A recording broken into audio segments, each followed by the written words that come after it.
Normally ഒരു gene വരുമ്പോൾ അത് വെയിൽറ്റെയിലാവും, 2 ജീനും വരുമ്പോൾ കുറച്ചും കൂടി സൂപ്പർ വെയിൽറ്റെയിൽ എന്നുള്ള കൺസെപ്റ്റിലോട്ട് വരും.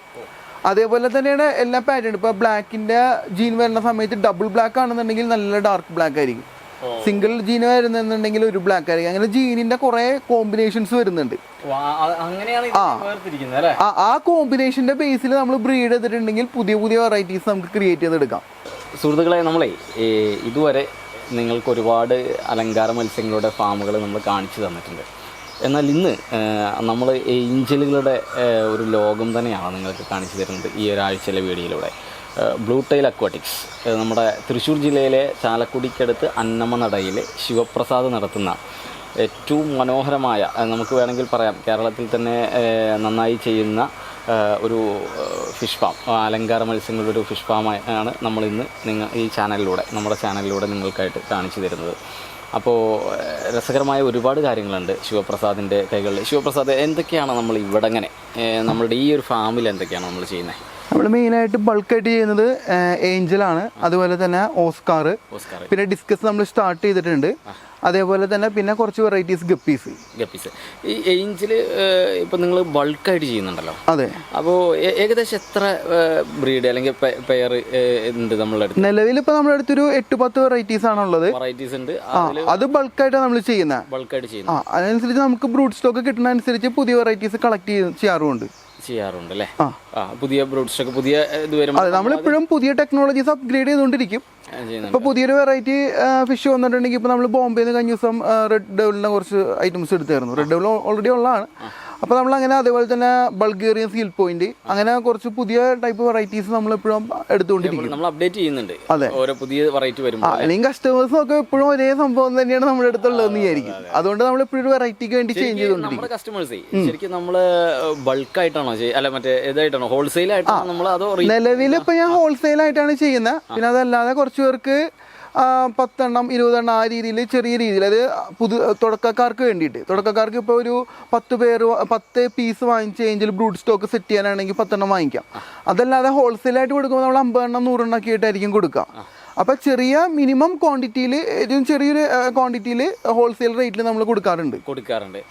പിന്നെ അത് നമ്മൾ ഏഞ്ചൽ മാത്രം അങ്ങനെ ചെയ്യുന്നുള്ളൂ? അതാ നമ്മൾ ഓസ്കാർ, നിങ്ങളിപ്പോൾ ചാലക്കുടിക്ക് അടുത്താണല്ലോ, പലരും കേൾക്കാറുണ്ട് ചാലക്കുടി പുഴയിലെ വെള്ളമാണ് ഓസ്കാറിന് ഏറ്റവും നല്ല ഒരു കണ്ടീഷൻ എന്നുള്ളത്. അത് നിങ്ങളപ്പോൾ ഓസ്കാറും ഇതുപോലെ തന്നെ ഹോൾസെയിലായിട്ട് ചെയ്യുന്നുണ്ടോ? അതോ? ഓസ്കാറും എല്ലാം ഹോൾസെയിൽ തന്നെയാണ്. ഗപ്പിയാണെന്നുണ്ടെങ്കിലും ഓസ്കാറും എല്ലാം നമ്മൾ ഹോൾസെയിലായിട്ടാണ് കൊടുക്കുന്നത്. പിന്നെ ഞാൻ പറഞ്ഞല്ലോ, ആവശ്യക്കാർക്ക് നമ്മൾ ചെറിയൊരു എമൗണ്ട്, ഒരു പേര് 2 പേര് നമുക്ക് കൊടുക്കാനായിട്ട് ബുദ്ധിമുട്ടുള്ളതുകൊണ്ടാണ് അങ്ങനെ. അപ്പോൾ ഒരു മിനിമം ഒരു 10 എണ്ണെങ്കിലും വാങ്ങിച്ചാൽ നമുക്ക് കൊടുക്കാവുന്നുള്ളൂ ആർക്കാണെങ്കിലും. അതെ.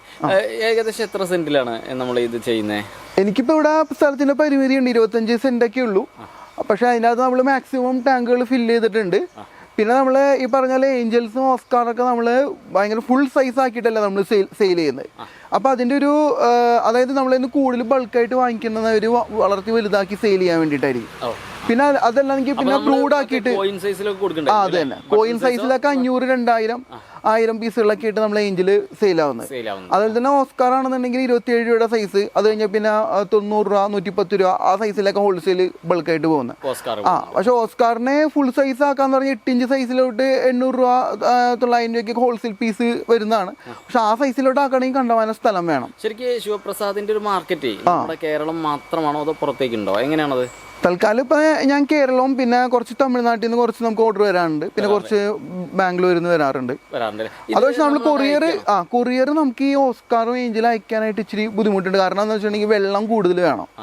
അപ്പോൾ അത് കൊറിയർ അയക്കുന്നത് റിസ്ക് ആണ്. അപ്പോൾ അത് നമ്മൾ കൂടുതലായിട്ട് ഗപ്പിയും ഫൈറ്ററൊക്കെയാണ് അയച്ചു കൊടുക്കുക. ഫൈറ്റർ നമ്മൾ ചെയ്യുന്നുണ്ട്, ഫൈറ്ററും ഗപ്പിയാണ് ഫൈറ്റർ നമ്മൾ ഡ്രസ്സിന്റെ മുകളിൽ ചെയ്യുന്നുണ്ട്. അതെ. അപ്പോൾ ഓസ്കാർ ഏഞ്ചല് ചെറിയ സൈസ് ആണെങ്കിൽ കുഴപ്പമില്ല, വലിയ സൈസ് കൂടുമ്പോൾ കൂടുതൽ വെള്ളം വേണം, കൊറിയർ കാശ് കൂടും. അപ്പോൾ അവർക്ക് ലോക്കൽ ഏരിയയിൽ നിന്ന് വാങ്ങിക്കുന്നതിനേക്കാളും കാശ് സെയിം ആവും. പിന്നെ കൊറിയർ വാങ്ങിക്കേണ്ട ഒരു ആവശ്യം, അതുകൊണ്ട് അത് ഞാൻ റെക്കമെൻഡ് ചെയ്യാറില്ല. ഓസ്കാർ റേഞ്ചിലും കൊറിയർ റെക്കമെൻഡ് ചെയ്യാൻ. പിന്നെ ബൾക്കായിട്ട് വാങ്ങിക്കുന്നവരാണെന്നുണ്ടെങ്കിൽ ബസ് സർവീസ് ഉണ്ട്. ഇപ്പോൾ ഒരു ഓസ്കാർ 50 എണ്ണം 100 എണ്ണം അല്ലെങ്കിൽ ഏഞ്ചിൽ ബൾക്കായിട്ട് വാങ്ങിക്കുമ്പോൾ നമുക്ക് ടൂറിസ്റ്റ് ബസ് ഉണ്ടല്ലോ, അതുവഴി നമുക്ക് അങ്ങോട്ട് ട്രാൻസ്പോർട്ട് ചെയ്യുക. അപ്പോൾ അവരവിടെ വന്ന് കളക്ട് ചെയ്താൽ മതി. അപ്പോൾ നമുക്ക് ചീപ്പ് കോസ്റ്റിൽ 100, 200, 500 രൂപയ്ക്കൊക്കെ നമുക്ക് ബൾക്കായിട്ട് അയക്കാൻ പറ്റും. അതേസമയം ഒരു പേര് വാങ്ങിക്കണവർക്ക് 500 രൂപ കൊടുത്താൽ ശരിയാവില്ല. മറ്റേതൊരു 100 വാങ്ങിക്കുമ്പോൾ 500 രൂപ കോസ്റ്റ് വരുള്ളൂ. ബസ്സുകാർക്ക് ഒരു എമൗണ്ട് കൊടുത്ത് നമ്മൾ കൊടുത്തു വിടും. അങ്ങനെ കൊടുത്തു വിടാറുണ്ട്. ശിവപ്രസാദ് ഇവിടെ അങ്ങനെ ഇത് സ്റ്റാർട്ട് ചെയ്തിട്ട് എത്രയായി നമ്മുടെ ഈ ഒരു ഫാം? ഇപ്പം ഏകദേശം 2 വർഷമായിട്ടുള്ളൂ. 2 വർഷമായിട്ടുള്ളൂ. നമ്മൾ ചെറുപ്പം മുതലേ മീൻ വളർത്തലുണ്ട്. പക്ഷേ ഇതുപോലെ പ്രൊഫഷണലായിട്ട് നമ്മൾ 2 വർഷമായി നമ്മളിപ്പോൾ സ്റ്റാർട്ട് ചെയ്തിട്ട്. അല്ലെ, അതെന്ത് ഏഞ്ചലിലേക്ക് കാര്യമായിട്ട് തിരിയാണ്ടായ ഒരു കാരണം എന്താണ്? സാധാരണ വളർത്താൻ ചിലപ്പോൾ ഗപ്പീസ് ഒക്കെ ആണെങ്കിൽ ഇച്ചിരി കൂടി എളുപ്പമാണ്. അതെ ഞാൻ ആദ്യം ഏഞ്ചലെല്ലാം വളർത്തിയത്. ആദ്യം നമ്മൾ ഇവിടെ ടാങ്കൊക്കെ സെറ്റ് ചെയ്തിട്ട് ഞാൻ ആദ്യം പ്ലാറ്റീസ് ഒക്കെയാണ് വളർത്തി തുടങ്ങിയത്. പ്ലാറ്റീസ്, പിന്നെ അതുപോലെ തന്നെ ഗപ്പീസ്, സോട്ടയിൽ, അങ്ങനെയുള്ള ഐറ്റംസ് ഒക്കെ അതൊക്കെ വളർത്തി ഒരുപാടായി കഴിഞ്ഞതിന് ശേഷം ഞാനൊരു 10 എണ്ണം ഒരു ഏഞ്ചൽ വാങ്ങിച്ചു, പ്ലാറ്റിനം വൈറ്റ്.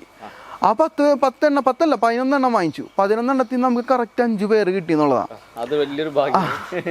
കറക്റ്റ് 5 പേരിൻ്റെ അടുത്ത് ആദ്യമൊക്കെ നമുക്ക് എല്ലാവർക്കും ഇപ്പോൾ സംഭവിക്കുന്ന പോലെ തന്നെ ഹാച്ച് ചെയ്യുന്നില്ല, ഫംഗസ് പിടിക്കുന്നു, അത് കഴിഞ്ഞ് മെത്തിലിൻ ബ്ലൂയിലേക്ക് മാറ്റി വെക്കുന്നു, മെത്തിലിൻ ബ്ലൂ കൂടി പോകുന്നു, കുറഞ്ഞു പോകുന്നു, പലതരത്തിലുള്ള പ്രശ്നങ്ങൾ. പിന്നെ കുഞ്ഞുങ്ങൾ വിരിഞ്ഞിട്ട് ചത്തു പോകുന്നു. അതൊക്കെയാണ് മെയിനായിട്ട് ഏഞ്ചൽ വളർത്തുന്ന എല്ലാവർക്കും ഉള്ള മെയിൻ പ്രശ്നങ്ങൾ. അതെല്ലാം ഞാനും തരണം ചെയ്തു. അപ്പോൾ അതുപോലെ തന്നെ നമ്മൾക്ക് എക്സ്പീരിയൻസ് ആയിട്ടുള്ള കുറച്ച് ഫാമേഴ്സിനോട് ഞാൻ കോൺടാക്ട് ചെയ്തു. പിന്നെ അതുപോലെ തന്നെ നെറ്റ് നോക്കി. പക്ഷെ നമ്മൾ മനസ്സിലാക്കേണ്ട ഒരു കാര്യം എന്ന് വെച്ച് കഴിഞ്ഞിട്ടുണ്ടെങ്കിൽ എത്ര എക്സ്പീരിയൻസ് ആയിട്ടുള്ള ആളുകളുടെ അടുത്ത് നോക്കിയാലും എത്ര വലിയ നെറ്റിൽ നോക്കിയാലും നമുക്ക് ടിപ്സ് കിട്ടും. പക്ഷെ അതേപോലെ നമുക്ക് ഒരിക്കലും കോപ്പി ചെയ്യാൻ പറ്റില്ല. കാരണം അത് അവരുടെ എക്സ്പീരിയൻസ് ആണ് അവർ പറയുന്നത്. അതൊരിക്കലും നമുക്ക് അതേപോലെ ഇമിറ്റേറ്റ് ചെയ്യാൻ പറ്റില്ല. അത് തന്നെ ആ രീതി നമുക്ക് പറ്റില്ല. പക്ഷെ അതെല്ലാം ടിപ്സ് ആക്കി നമ്മൾ മനസ്സിൽ വെച്ചിട്ട് ഒരു ഐഡിയ വെച്ചിട്ട് നമ്മൾ സ്വന്തമായിട്ട് ചെയ്തു നോക്കാം. ഇപ്പൊ ഒരാൾ പറഞ്ഞ അതേ അളവിൽ ഞാൻ മെത്തിലിൻ ബ്ലൂവും കാര്യങ്ങളൊക്കെ ഇട്ട് കറക്റ്റ് ആയിട്ട് പുള്ളി വിടാണ് അതേപടി ചെയ്തു.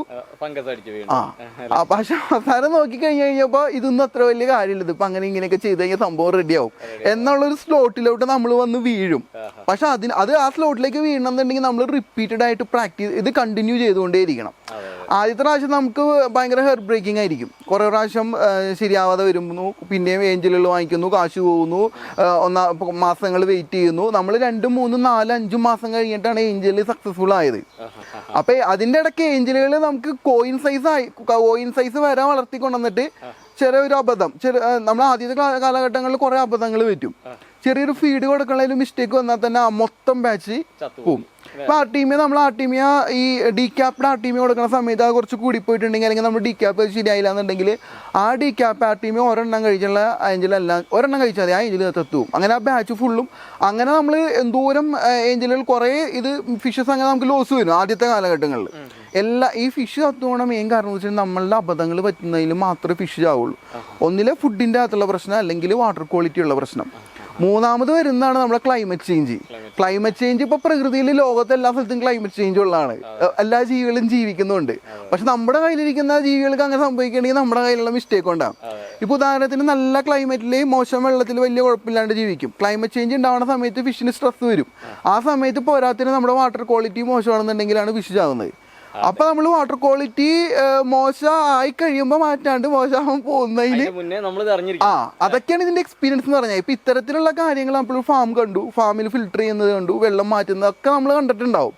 പക്ഷെ നമ്മളിവിടെ അതുപോലെ ആ രീതിയിൽ കോപ്പി ചെയ്ത് കഴിഞ്ഞാൽ ചിലപ്പോൾ ആ കറക്റ്റ് രീതിയിൽ വന്നോളന്നില്ല. അത് ഒരുപാട് പ്രാവശ്യം ചെയ്ത് കഴിയുമ്പോൾ നമുക്കൊരു എക്സ്പീരിയൻസ് കിട്ടും. ശരിക്കും അപ്പോൾ അങ്ങനെയാണ് നമ്മൾ ഏഞ്ചലിലേക്ക് വന്നതല്ലേ. ഒരു കാര്യം ചെയ്യാം, ശിവപ്രസാദിന്റെ ഫിഷിനെ കണ്ടുകൊണ്ട് ഫിഷിന്റെ കൂടുതൽ വിശേഷങ്ങൾ നമുക്ക് നോക്കാം. ശരിക്കും ശിവപ്രസാദിന്റെ ഫാം ഇത് ഇവിടെയാണോ നമ്മൾ ഇതിലല്ലേ നമ്മൾ പ്രധാനമായിട്ട് കാണിക്കുന്നത്? ഇതിലാണ് നമ്മൾ മെയിനായിട്ട് ഏഞ്ചലിന്റെ ബ്രീഡിംഗ് സെഷൻ ഉള്ളത്. ഇതിൽ നമുക്ക് ഏകദേശം ഒരു 40-50 പേരുടെ അടുത്ത് ഏഞ്ചൽസ് ഉണ്ട്, പല വെറൈറ്റികളിലായിട്ട്. ഇതിൽ ഓരോന്നിലും നമുക്ക് ഇത് നമ്മുടെ ഗോൾഡൻ ടോപ്പ് ആണോ? ഇത് ഗോൾഡൻ ടോപ്പ് അല്ല, അത് പ്ലാറ്റിനം വൈറ്റ് ആണ്. ടെട്രാബിക്സ് കഴിച്ച് അതിന്റെ ഹെഡിലൊരു യെല്ലോ ഷെയ്ഡ് ഒന്നാണ്. പക്ഷെ കുഞ്ഞുങ്ങളൊക്കെ മറ്റേ പേരും ഫുൾ വൈറ്റ് തന്നെയാണ്. കുഞ്ഞുങ്ങൾ ഇതിൽ തന്നെ വിരിയിച്ചത് ഇങ്ങനെ കുഞ്ഞുങ്ങൾ ഇത്ര വലുതാവുന്ന വരെ ഒരു ടാങ്കിൽ തന്നെ ഇടുകയാണ്. അതിലും വലുതാവുന്ന രീതിയിൽ ഞാൻ ഈ ചെറിയ ടാങ്കിൽ ഇടാറുണ്ട്. അതാണ് പറയുന്നത്, നമ്മുടെ എക്സ്പീരിയൻസ് അനുസരിച്ച് നമുക്ക് പല ഐഡിയാസ് കിട്ടും. അതെ എന്റെ ഒരു സംശയം എന്താ അറിയോ, നമുക്കൊരു 15 ദിവസം കഴിയുമ്പോൾ ശരിക്കും ഏഞ്ചൽ എഗ് ചെയ്യല്ലോ. അതെ. അപ്പോ ആദ്യത്തെ ഒരു ബാച്ച് നിങ്ങൾ ഇപ്പൊ നമ്മൾ ഈ കാണിച്ചാല് ഈ കുട്ടികൾക്ക് ഇപ്പൊ 15 ദിവസത്തിനും കൂടുതൽ ഇതില്ലേ? അതെ. രണ്ടാമത്തെ എഗ് ചെയ്യും. അപ്പൊ എന്താ ചെയ്യണമെന്ന് വെച്ചിട്ടുണ്ടെങ്കിൽ അതാ പറഞ്ഞ അതൊക്കെ നമ്മളുടെ ഓരോ ഡിസൈനിങ് ആണ്. അതായത് ഇത് ഓർഗനൈസ് ചെയ്യുന്ന ഒരു ഇതാണ്, സ്കില്ലാണ്. അതായത് ഇപ്പൊ 15 ദിവസം കൂടുമ്പോൾ ഈ കുഞ്ഞുങ്ങൾ ഇരിക്കുന്ന കാരണം ഒന്നിലെ ആ പെയർ എഗ്ഗ് ചെയ്യാതിരിക്കാം. സപ്പോസ് അതിൻ്റെ ഉള്ളിൽ നമ്മൾ ഈ പൈപ്പ് PVC പൈപ്പ് ഉണ്ടെന്നുണ്ടെങ്കിൽ കറക്റ്റ് 15 ദിവസം കൂടുമ്പോൾ കുഞ്ഞുങ്ങൾ ഇരിക്കെ തന്നെ അവർ എഗ്ഗും ചെയ്യും. അത് ചില പേഴ്സിൻ്റെ സ്വഭാവമാണ്. അങ്ങനെ എഗ്ഗ് ചെയ്തിട്ടുണ്ടെങ്കിൽ ഞാൻ ആ എഗ്ഗ് മാറ്റി വെക്കും. അല്ലെന്നുണ്ടെങ്കിൽ എന്താ ചെയ്യാൻ പറ്റുകയെന്ന് വെച്ചാൽ കുഞ്ഞുങ്ങളൊക്കെ കൂടി ആ എഗ്ഗ് കഴിക്കാൻ തുടങ്ങും. മുമ്പ് വിരിഞ്ഞ കുഞ്ഞുങ്ങൾ ആ എഗ്ഗ് കഴിക്കാൻ പ്രായമായിട്ടുണ്ട്, അവർ കൊത്തി എഗ്ഗ് കഴിക്കും. അപ്പൊ അതിന് മുമ്പ് മുട്ടയിടണ കണ്ടു കഴിഞ്ഞാൽ 2 മണിക്കൂറിനുള്ളിൽ നമ്മൾ ആ സമയത്ത് ഞാൻ മാറ്റി വെക്കും. ഇതിന് താഴെ ഇത് നമ്മുടെ ബ്ലാക്ക് ആണ്, അത് ടെക്സിലോ വെൽറ്റയിലാണ്. ടെക്സിലോ വെൽറ്റയിൽ നമ്മുടെ അടുത്ത് ഒരു 5-6 പേഴ്സ് ഉണ്ട്. ഇതും ടെക്സിലോ വെൽറ്റയിലാണ്. അതെ, ആ ഇത് നല്ല മൂവ്മെന്റ് ഉള്ളൊരു ഇതാണല്ലോ അല്ലേ? അതെ, അതിപ്പോ ഈ ഇടയായിട്ട് ഈ കേരളത്തിൽ അത്യാവശ്യം മൂവ്മെന്റ് ഉള്ളതാണ്. പിന്നെ ഇതിന്റെ കുഞ്ഞുങ്ങൾക്ക് എല്ലാവർക്കും ഇതുപോലെ ടെക്സിഡോ ആ ഡിസൈൻ അങ്ങനെ വന്നോളന്നില്ല. ഇത് ബ്ലൂ ഏഞ്ചലിന്റെ ഒരു കാറ്റഗറിയിൽ വരുന്നതാണ് ഈ ടെക്സിഡോ പാറ്റേൺ. അത് ബ്ലൂ വെൽറ്റയിലാണ്. അതെ, യെസ്. ഇതും അത്യാവശ്യം പേഴ്സ് ഉണ്ടോ നിങ്ങളുടെ കയ്യില്? ഇത് പെയറിംഗ് സൈസ് ആയിട്ടുള്ള നമുക്ക് സെയിൽ ചെയ്യാനുള്ളതുണ്ട്. ഇപ്പൊ ഇതെല്ലാം നിങ്ങളുടെ ബ്രൂഡ് സ്റ്റോക്ക് ആയതുകൊണ്ട് ഇതൊന്നും സെയിൽ ചെയ്യുന്നതല്ലോ, നിങ്ങൾ ബ്രൂഡ് ആയിട്ട് വെക്കുന്നതല്ലേ? ഈ ഇരിക്കുന്നതൊക്കെ ബ്രൂഡ് സ്റ്റോക്ക് ആണ്, ഇത് നമ്മൾ സെയിൽ ചെയ്യാറില്ല. പിന്നെ ഇപ്പൊ നമ്മൾ പെയർ ആയിട്ട് കൊടുക്കാൻ പറ്റുന്നത് പ്ലാറ്റിനം വൈറ്റ് മാത്രമേ ഉള്ളൂ. കൊള്ളാം. ഇതിവിടെ കുറച്ച് കുട്ടികൾ ഇരിക്കുന്നുണ്ടല്ലോ, അത് റെഡ് ടോപ്പ് ആണോ? അതെ, റെഡ് ക്യാപ്പിന്റെ ആൽബിനോ റെഡ് ക്യാപ്പിന്റെ ബേബീസ് ആണ്. ഓക്കെ, ആൽബിനോ ആണല്ലേ. ഇതിപ്പോ അത്യാവശ്യം മാർക്കറ്റിൽ നല്ല സെയിലുള്ള ഒരു ഇതായിരിക്കുമല്ലോ. അതെ അതെ അതെ. ഇത് ശരിക്കും എന്ത് വരുന്നുണ്ട് പീസ് റേറ്റ്? ഇതൊക്കെ ഇതിപ്പോ ഒരു കോയിൻ സൈസ് ആയി തുടങ്ങുന്നു അല്ലേ? ഇതൊരു 50 രൂപ 55 ആ റേഞ്ചിലൊക്കെ.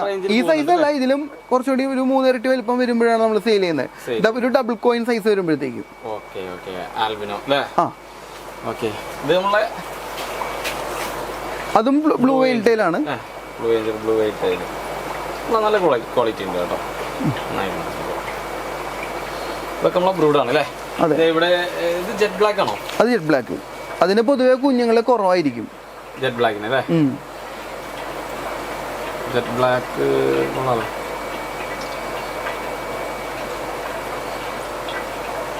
പിന്നെ നമുക്ക് ഇത് നമ്മുടെ റെഡ് ടോപ്പ് അല്ലേ? റെഡ് ടോപ്പ് ആൽബിനോ അല്ലേ? അതെ. അപ്പോൾ അതിന്റെ പാരന്റ് ഇത് ശരിക്കും അതിന്റെ ടോപ്പില്ലേ റെഡ് കമ്മി അത് അങ്ങനെ കാണാറുണ്ട് അല്ലേ? അത് കമ്മിയാണെന്നുണ്ടെങ്കിലും അതിന്റെ കുഞ്ഞുങ്ങൾക്കെല്ലാം അതിലും ബോഡിയിൽ പോലും റെഡ് വന്നിട്ടുണ്ട് അല്ലേ? എന്ന് വെച്ചിട്ടുണ്ടെങ്കിൽ ഇതിന്റെ പാരന്റ്സ് ഫുൾ റെഡ് ഉള്ളതായിരിക്കും. അപ്പൊ അതിന്റെ എല്ലാ കുഞ്ഞുങ്ങൾക്കും ഒരേപോലെ റെഡ് പാറ്റേൺ വന്നോളന്നില്ല. പക്ഷെ ഇതിന്റെ കുഞ്ഞുങ്ങൾക്ക് നല്ല റെഡ് പാറ്റേൺ വരാം. ഫുൾ ബ്ലൂ തന്നെ അല്ലേ? അത് നമ്മുടെ ബ്ലൂ തന്നെ. ഇത് നമ്മുടെ അത് ഒരു ഗോൾഡ് മാർബിൾ. ഇതൊരുവിധം എല്ലാ സ്ഥലത്തും ഇത് റെഡ് ടോപ്പ് തന്നെ അല്ലേ? അടുത്ത പെയർ അല്ലേ? Platinum white. അതെ,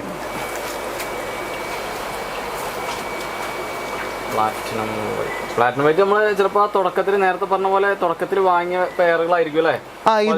ഇത് 2 വർഷമായിട്ടുള്ള പെയറാ. ഒരു 5 പെയർ കിട്ടിയായിരുന്നു. ഇപ്പൊ നമ്മൾ കണ്ടോണ്ടിരിക്കുന്ന 2 വർഷത്തെ പ്ലാറ്റിനം വൈറ്റ് ആണ്. ഗോൾഡൻ മാർബിളിന്റെ. അതെ അതെ അതെ. ഈ ഒരു സൈസ് ആകുമ്പോഴാവും നമ്മൾ സെയിൽ ചെയ്യുന്നത്. അത് തന്നെ, ഈ സൈസ് ആകുമ്പോൾ. യെസ്. ഇത് നമ്മൾ വലിയ ടാങ്കിലോട്ട് മാറ്റിയിടും ബൾക്കായി കഴിയുമ്പോൾ. നമ്മൾ ഫോക്കസ് ചെയ്യുന്നത് കൂടുതലും കടക്കാരും ഉണ്ടല്ലോ അല്ലേ? ഷോപ്പും പിന്നെ അതുപോലെ തന്നെ ബ്രീഡ് ചെയ്യാൻ വേണ്ടിയിട്ടും പിന്നെ റീസെയിലിന് വേണ്ടിയിട്ടുള്ള. ഇത് മാർബിൾ തന്നെ. അതെ. ഇത് പ്ലാറ്റിനം ആയിട്ട് കുഞ്ഞുങ്ങളാണല്ലോ. ഇതിൽ അത്യാവശ്യം ബൾക്കായിട്ട് കുഞ്ഞുങ്ങളുണ്ടാവും. ഇത് ഞാൻ ആദ്യം ഞാൻ പറഞ്ഞില്ല 2 വർഷം മുമ്പ് ഉണ്ടായിരുന്നു. അവരിപ്പോഴും ഇത്രയും കുഞ്ഞുങ്ങളെ പ്രൊഡ്യൂസ് ചെയ്യുന്നുണ്ട്. നമ്മൾ പ്ലാറ്റിനം വൈറ്റിന് പെയർ കൊടുക്കുന്നത് ഫ്രഷ് പെയർസ് ആണ്. ഒരു പ്രാവശ്യം എഗ് ചെയ്ത് ഹാച്ച് ആയത്. ഈ ഏജ്ഡ് ആയിട്ടുള്ള നമ്മൾ സെയിൽ ചെയ്യില്ല. അത് ഇപ്പൊ ഡെഡ് ആവണ വരെ നമ്മുടെ അടുത്ത് തന്നെ ഉണ്ടാവും. മാർബിൾ കാറ്റഗറിയിൽ വരുന്ന ഫുൾ ബ്ലാക്ക് സൂപ്പർ വെയിൽറ്റയിൽ. അത് നോർമൽ ബ്ലാക്കിനേക്ക് അപേക്ഷിച്ച് അതിന്റെ ടെയിലിന്റെ ലെങ്ത് കൂടുതലായിരിക്കും.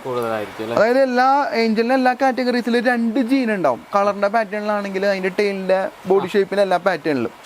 അപ്പൊ അതിൽ നോർമലി 1 ജീൻ വരുമ്പോ അത് വെയിൽറ്റെയിലാവും. 2 ജീനും വരുമ്പോ കുറച്ചും കൂടി സൂപ്പർ വെയിൽറ്റെയിൽ എന്നുള്ള കൺസെപ്റ്റിലോട്ട് വരും. അതേപോലെ തന്നെയാണ് എല്ലാ പാറ്റേൺ. ഇപ്പൊ ബ്ലാക്കിന്റെ ജീൻ വരുന്ന സമയത്ത് ഡബിൾ ബ്ലാക്ക് ആണെന്നുണ്ടെങ്കിൽ നല്ല ഡാർക്ക് ബ്ലാക്ക് ആയിരിക്കും. സിംഗിൾ ജീൻ വരുന്നുണ്ടെങ്കിൽ ഒരു ബ്ലാക്ക് ആയിരിക്കും. അങ്ങനെ ജീനിന്റെ കുറെ കോമ്പിനേഷൻസ് വരുന്നുണ്ട്. ആ കോമ്പിനേഷന്റെ ബേസിൽ നമ്മൾ ബ്രീഡ് ചെയ്തിട്ടുണ്ടെങ്കിൽ പുതിയ പുതിയ വെറൈറ്റീസ് നമുക്ക് ക്രിയേറ്റ് ചെയ്തെടുക്കാം. ഞാനിപ്പോ അങ്ങനെ ജീൻ ഇല്ല, ഞാൻ അങ്ങനെ ജീൻ നോക്കി ബ്രീഡ് ചെയ്യണമെന്നില്ല, അല്ലാണ്ട് തന്നെ നമുക്ക് നല്ല വെറൈറ്റീസ് കിട്ടുന്നുണ്ട്. ഇത് ബ്ലൂ ഏഞ്ചലിന്റെ കുഞ്ഞുങ്ങളല്ലേ? യെസ്, അതെ. ഇതിപ്പോ എത്ര മാസം പ്രായമായിട്ടുണ്ട്? ഇതിപ്പോ ഒരു 3-4 മാസം പ്രായതാണ്. ഇത് നമ്മൾ ഔട്ട്ഡോർ ടാങ്കിൽ നിന്ന് ഞാൻ കുറച്ചെണ്ണം കളക്ട് ചെയ്തിട്ടതാണ് അതിന്റെ അകത്തോട്ട്. ഓ ശരി. ഇത് മാർബിൾ ആണല്ലോ അല്ലേ? ഇത് മാർബിൾ ആണ്. ഇപ്പൊ ഈ ടാങ്ക് കണ്ടാൽ തന്നെ കുറെ പേരുടെ ഒരു സംശയം തീർന്നിട്ടുണ്ടാവും. പലർക്കും ഉള്ളൊരു സംശയമാണ്, വെള്ളത്തിന്റെ ഇത് കാരണമാണോ എഗ് ഹാച്ച് ആവത്ത്, അല്ലെങ്കിൽ കുഞ്ഞുങ്ങൾ ചത്തുപോകുന്നത്, അതിനുള്ള പല പ്രശ്നങ്ങളുണ്ടാവും. നമുക്ക് ഈ ടാങ്ക് നോക്കിയാൽ തന്നെ അറിയാം വെള്ളത്തിന്റെ കളർ എന്താണ്, ആ ഏഞ്ചലിന്റെ ആക്റ്റീവ്നെസ് എന്താണെന്നുള്ളത്. അപ്പൊ ശരിക്കും ഈ ഒരു ഇത് വെള്ളം മാറ്റിയിട്ട് എത്ര ഈ ഒരു ടാങ്കില്? ഇതിന്റെ വെള്ളം മാറ്റി, ഇതിന്റെ എഗ് ഹാച്ച് ആയ അന്ന് മുതൽ ഇതിന്റെ വെള്ളം മാറ്റിയിട്ടില്ല. ഇപ്പൊ ഇതിന്റെ കുഞ്ഞുങ്ങളുടെ സൈസ് കണ്ട എത്ര ആക്റ്റീവ് ആണ്, പാരന്റ്സ് ഇത്ര അഗ്രസീവും, കുഞ്ഞുങ്ങളും അതെ കണ്ട, കുഞ്ഞുങ്ങളെ പ്രൊട്ടക്ട് ചെയ്യാൻ വേണ്ടി കുഞ്ഞുങ്ങളൊക്കെ ഒരു പുറകെ സൈഡിലോട്ടാക്കി, ഇത്ര ആക്റ്റീവ് ആണ്. പക്ഷെ ആ ഏഞ്ചലിന്റെ കളർ നോക്കി, അപ്പൊ ഇതിൽ നിന്ന് തന്നെ മനസ്സിലാക്കേണ്ട കാര്യം എന്ന് പറഞ്ഞാൽ വെള്ളത്തിന്റെ കളറിലല്ല വെള്ളത്തിന്റെ ക്വാളിറ്റി ഇരിക്കുന്നത്. ഓക്കെ, അപ്പൊ നമ്മള് നോക്കി കഴിയുമ്പോൾ വെള്ളം അതിനകത്ത് ഭയങ്കര ക്ലൗഡി ബ്രൗൺ കളറുള്ള വെള്ളമാണ്, പക്ഷെ അതിനകത്ത് ഫിഷ് ആക്റ്റീവ് ആണ്. ഒരിക്കലും വെള്ളം വേസ്റ്റ് അതെന്താ വെച്ചിട്ടുണ്ടെങ്കിൽ എല്ലാ കുറുതിനകത്തും ഇപ്പൊ ഇതിനകത്ത് ഒരു സ്പോഞ്ച് ഫിൽറ്റർ പോലും ഇല്ല എന്നുള്ളതാണ് അതിന്റെ ഒരു സത്യം. പക്ഷെ അതിനകത്ത് ബയോളജിക്കൽ ആയിട്ടുള്ള ബാക്ടീരിയാസ് അതിനകത്തുണ്ട്. അതായത് അക്വറിയത്തിന്റെ വോളുകളിലും മറ്റു സ്ഥലങ്ങളിലും ബയോളജിക്കൽ അത് തന്നെ അതുപോലെ സെറ്റ് ആവുന്നതാണ്. ഇവിടെ നമ്മൾ ശ്രദ്ധിക്കേണ്ട ഒരു കാര്യം എന്ന് വെച്ചിട്ടുണ്ടെങ്കിൽ നമുക്ക് എക്സ്പീരിയൻസ് അനുസരിച്ച് നമ്മൾ വെള്ളത്തിന്റെ ഒരു ക്വാളിറ്റി നമുക്ക് മനസ്സിലാക്കാൻ സാധിക്കും. അതായത് എപ്പോഴും ക്രിസ്റ്റൽ ക്ലിയർ വെള്ളം തന്നെ വേണമെന്നില്ല. പ്രകൃതിയിൽ ശരിക്കും അങ്ങനെ ക്രിസ്റ്റൽ ക്ലിയർ വെള്ളത്തിലൊന്നും അല്ല മീനുകളും ജീവിക്കുന്നത്. പക്ഷെ മീനിന് കംഫർട്ടബിൾ ആയിട്ട് ആ വെള്ളത്തിൽ കിടക്കാനുള്ള കുറച്ച് പാരാമീറ്റേഴ്സ് ഉണ്ട്. അതിൽ ഏറ്റവും ഇമ്പോർട്ടൻ്റ് ആയിട്ട് വരുന്നത് അമോണിയ നൈട്രേറ്റ്, ഇതിന്റെ അളവ് വളരെ കുറഞ്ഞിരിക്കണം. ഇപ്പൊ നല്ല അഴുക്ക് നമ്മൾ നോക്കുമ്പോൾ അഴുക്ക് വെള്ളമായിട്ടിരിക്കുന്നതിൽ അമോണിയ കുറവായിരിക്കും. പക്ഷെ ക്ലിസ്റ്റർ ക്ലിയർ ആയിട്ടിരിക്കുന്ന ഒരു വെള്ളത്തിൽ നോക്കി കഴിഞ്ഞാൽ നമ്മൾ കണ്ടാൽ മനസ്സിലാവില്ല, ചിലപ്പോൾ അമോണിയ കൂടുതലായിരിക്കും. ഓക്കെ, അപ്പോൾ നമുക്ക് കണ്ടുകൊണ്ട് കണ്ടാൽ മനസ്സിലാവില്ല, അത് നമ്മൾ ടെസ്റ്റ് ചെയ്ത് നോക്കണം. പക്ഷെ എക്സ്പീരിയൻസ് ആയിട്ടുള്ള ആളുകൾക്ക് ആ ഫിഷിന്റെ ബിഹേവിയർ കാണുമ്പോൾ മനസ്സിലാവും അമോണിയയുടെ കണ്ടന്റ് എത്ര, നൈട്രൈറ്റിന്റെ. അപ്പൊ എന്നെ സംബന്ധിച്ചിടത്തോളം ഇപ്പൊ ഈ ടാങ്കിൽ വെള്ളം മാറ്റേണ്ട ആവശ്യമില്ല. കാരണം അതിനകത്ത് വെള്ളത്തിന്റെ കളറല്ല, അതിന്റെ അമോണിയയുടെ കണ്ടന്റ് കുറവാണെന്നുള്ളത് നമുക്ക് ആ ഫിഷിന്റെ ഇത് കാണുമ്പോൾ നമുക്ക് മനസ്സിലാവും. അത് ആദ്യമായിട്ട് ഞാൻ പറഞ്ഞില്ല, ആദ്യം നമ്മൾ പഠിച്ച സമയത്ത് തുടങ്ങിയ സമയത്ത് നമുക്കൊന്നും അറിയാൻ പാടാണ്ട് ഈ കണ്ട ഈ കുറച്ച് ടെസ്റ്റ് കിറ്റുകളൊക്കെ വാങ്ങിച്ചു, അതൊക്കെ വെച്ച് നോക്കി. പക്ഷെ അതൊക്കെ എന്തോരം നോക്കും, നമുക്ക് ഇത്രയും ഫിഷ് ആയി കഴിയുമ്പോൾ അതൊന്നും നോക്കാണ്ട് തന്നെ നമുക്ക് കാര്യങ്ങൾ മനസ്സിലാവും. അതായത് നമുക്ക് വെള്ളത്തിൽ എപ്പോൾ വെള്ളം മാറ്റണം എന്നുള്ളത് മനസ്സിലാവും. പിന്നെ വെള്ളം ഈ പറഞ്ഞ പോലെ തന്നെ മോശമായിട്ട് മാറ്റാൻ നമ്മൾ ഒരിക്കലും നിൽക്കരുത്. ഈ ടാങ്കിലെ കളർ ഇതാവാൻ കാരണം എന്താണെന്ന് വെച്ചിട്ടുണ്ടെങ്കിൽ നമുക്ക് ഇതിനകത്ത് വലിയ പ്രശ്നമില്ല. ഇതിനകത്ത് ഓൾറെഡി ബയോളജിക്കൽ ഫംഗ്ഷൻ നടക്കുന്നുണ്ട്. അതുകൊണ്ട് അമോണിയയുടെ വലിയ സ്പൈക്ക് ഇതിനകത്ത് വന്നിട്ടില്ല എന്നുള്ളത് കൊണ്ടാണ്. ശരിക്കും നമ്മുടെ ഈ ഫാമിലെ ബ്ലൂ ടൈൽ അക്വാട്ടിക്സ് നമ്മൾ ശരിക്കും എങ്ങനെയാണ്, എത്ര ദിവസം കൂടുമ്പോഴാണ് വെള്ളം മാറ്റാനും കാര്യങ്ങളൊക്കെ എങ്ങനെ? അതാണ്, അതായത് നമുക്ക് കറക്റ്റ് 2 ദിവസം കൂടുമ്പോൾ അല്ലെങ്കിൽ 3 ദിവസം കൂടുമ്പോൾ അല്ലെങ്കിൽ ഒരാഴ്ച കൂടുമ്പോൾ വെള്ളം മാറ്റുക, അങ്ങനെ ഒരു കൺസെപ്റ്റ് നമുക്ക് പറയാൻ പറ്റില്ല. അതായത് നമ്മൾ കൊടുക്കുന്ന ഫീഡ്, വാട്ടറിന്റെ വോളിയം, നമ്മുടെ ടാങ്കിന്റെ സൈസ്, ആ ഫീഡ് കൊടുക്കുന്ന ഫീഡ് അനുസരിച്ച് എന്തായാലും ഫിഷിന്റെ അടുത്ത് അത്രയും വേസ്റ്റ് പ്രൊഡ്യൂസ് ചെയ്യും. അപ്പൊ ആ വേസ്റ്റ് പ്രൊഡ്യൂസ് ചെയ്യുന്നത് കണക്കാക്കി നമ്മൾ അതിന്റെ വെള്ളം മാറ്റുക. ഇപ്പൊ വലിയൊരു ടാങ്കില് 2 മീനുള്ളതെന്നുണ്ടെങ്കിൽ നമുക്ക് ഒത്തിരി കാലം കൂടുമ്പോൾ വെള്ളം മാറ്റിയാൽ മതി. അതേസമയം ചെറിയ ടാങ്കിൽ നമ്മൾ കുറെ മീൻ ഇട്ടിട്ടുണ്ട്, അപ്പൊ വേസ്റ്റ് പെട്ടെന്ന് കൂടും. അപ്പൊ നമ്മളിട്ട് ചിലപ്പോൾ ഡെയിലി വെള്ളം മാറ്റേണ്ടി. ഇപ്പൊ നമ്മുടെ ഓസ്കാർ ആണെങ്കിൽ 500 ഓസ്കാറിന് ഞാൻ 5 അടി റിങ്ങിൽ ഇട്ടിട്ടുണ്ട്. അതിന് ദിവസവും 100% വെള്ളമാണ് മാറ്റുന്നത്, ദിവസം ഡെയിലി. അതേസമയം നമ്മൾ ഈ നേരത്തെ കണ്ട ഏഞ്ചലിന്റെ കേസ് എന്ന് പറഞ്ഞാൽ 1 മാസമായിട്ട് വെള്ളം മാറ്റിയിട്ടില്ല. പക്ഷെ എന്ന് വെച്ചാൽ ഞാൻ മടിയനായതുകൊണ്ടല്ല മാറ്റാത്ത. ഓസ്കാറിന്റെ ടാങ്ക് 6 ടാങ്കോടത്തോളം ഡെയിലി നമ്മൾ 100% വെള്ളം മാറ്റുന്നുണ്ട്. കാരണം ഓസ്കാർ 2 ദിവസം ഒരിക്കലും അത് സർവൈവ് ചെയ്യില്ല, അത്രയും ഓസ്കാർ ആ ചെറിയ ടാങ്കിൽ. ഓക്കെ, പക്ഷെ അതാ പറഞ്ഞത് നമ്മുടെ ടാങ്കിന്റെ ഒരു സൈസും ഫിഷിന്റെ സൈസും നമ്മൾ കൊടുക്കുന്ന ഫീഡിന്റെ സൈസ്, ഫീഡിന്റെ ക്വാണ്ടിറ്റി, ഇത്രയും കാര്യങ്ങളുടെ ബേസിലാണ് നമ്മൾ വെള്ളം മാറ്റേണ്ട ഒരു പീരീഡ് നമ്മൾ കാൽക്കുലേറ്റ് ചെയ്യേണ്ടത്. അതിപ്പോ നമുക്ക് ചെയ്ത എക്സ്പീരിയൻസ് വന്നു കഴിയുമ്പോൾ നമുക്ക് കാൽക്കുലേറ്റ് ഒന്നും ചെയ്യേണ്ട, അല്ലാണ്ട് തന്നെ അറിയാൻ പറ്റില്ല. ഇപ്പൊ ആദ്യം വണ്ടി ഓടിക്കാൻ നേരത്ത് നമ്മൾ ക്ലച്ച് മാറ്റണം, ഗിയർ മാറ്റണം എന്നൊക്കെ ഓർത്ത് വെച്ചിട്ട് നമ്മൾ ചെയ്യും. പക്ഷെ ഓടിക്കാൻ പഠിച്ചിട്ടുണ്ടെങ്കിൽ നമ്മൾ അതൊന്നും ആലോചിക്കണ്ട, ഓട്ടോമാറ്റിക് ആയിട്ട് ഓരോ സമയത്തും ഓരോ ഇൻസിഡന്റും പുതിയതായിരിക്കും. അപ്പൊ അതേപോലെ നമുക്ക് ഫിഷിന്റെ കേസിൽ അത് തന്നെയാണ്, പുതിയ ഓരോ ഇതിൽ നമ്മൾ സ്വാഭാവികമായിട്ടും ആ ഒരു ആക്ഷൻ കറക്റ്റ് ടൈമിൽ ചെയ്യാം. ഇവിടെ എന്തായാലും നമ്മൾ ഏഞ്ചലിൽ ചെയ്യുന്നതിലെല്ലാം തന്നെ അതിൽ തന്നെ നമ്മൾ ആ കുഞ്ഞുങ്ങളെ വിരിയിപ്പിക്കുന്നുണ്ട്, സെപ്പറേറ്റ് മാറ്റാതെ അല്ലേ? എല്ലാ ടാങ്കിലും കുഞ്ഞുങ്ങളുണ്ട്, അതുകൊണ്ടാണ് ഞാൻ അല്ലേ? അതാണ് അത് എൻ്റെ ഒരു എളുപ്പത്തിൽ അതാ പറഞ്ഞ ഓരോരുത്തരുടെ സൗകര്യം അനുസരിച്ച് നമുക്ക് എങ്ങനെ വേണമെങ്കിലും ചെയ്യാം. ഇപ്പൊ എൻ്റെ അടുത്ത് ഇത്രയും പേരുണ്ട്, ഇത്രയും പേരിന്റെ എഗ്ഗ് മാറ്റി വെക്കണമെങ്കിൽ ഇത്രയും തന്നെ ടാങ്ക് വേറെ വേണം. അപ്പൊ ഇതിനകത്ത് വെക്കുകയാണെന്നുണ്ടെങ്കിൽ ഒരു മാസത്തോളം നമ്മൾ ഇതിനകത്ത് തന്നെയാണ് ഫിഷിനെ കീപ്പ് ചെയ്യുന്നത്, ബേബീസിനെ. അത് കഴിയുമ്പോൾ ഞാൻ കുഞ്ഞുങ്ങളെയൊക്കെ പിടിച്ചു മാറ്റും. ചെറിയ കുഞ്ഞുങ്ങളെ നമ്മൾ പിടിച്ചു കഴിഞ്ഞാൽ ഫിഷ് ഡെഡ് ആയി പോകും. അതുകൊണ്ട് ഈ ചെറിയ ഈ സൈസ് എത്തിക്കഴിഞ്ഞാൽ ബട്ടൺ പ്ലസ് സൈസ് എത്തിക്കഴിഞ്ഞിട്ടുണ്ടെങ്കിൽ നമ്മളെല്ലാ കുഞ്ഞുങ്ങളെ എടുത്ത് മാറ്റും. അപ്പൊ തന്നെ അടുത്ത് എഗ്ഗ് അത് ചെയ്യും. ഇനി അതിന്റെ ഇടയ്ക്ക് അവർ എഗ്ഗ് ഇടാണെന്നുണ്ടെങ്കിൽ അപ്പൊ നമ്മൾ എഗ്ഗ് എടുത്ത് മാറ്റും. ഇതിന്റെ എഗ്ഗ് എന്റെ വയറ് വീർത്തിരിക്കുന്നുണ്ട്, ഇത് ഫീമെയിലാണ്. ഇത് ഇന്നോ നാളെ തന്നെ എഗ്ഗ് ചെയ്യും. കാരണം ഫീമെയിലിന്റെ വയറ് ഇപ്പോഴും എഗ്ഗ് ലോഡഡ് ആണെങ്കിൽ വീർത്തിരിക്കും.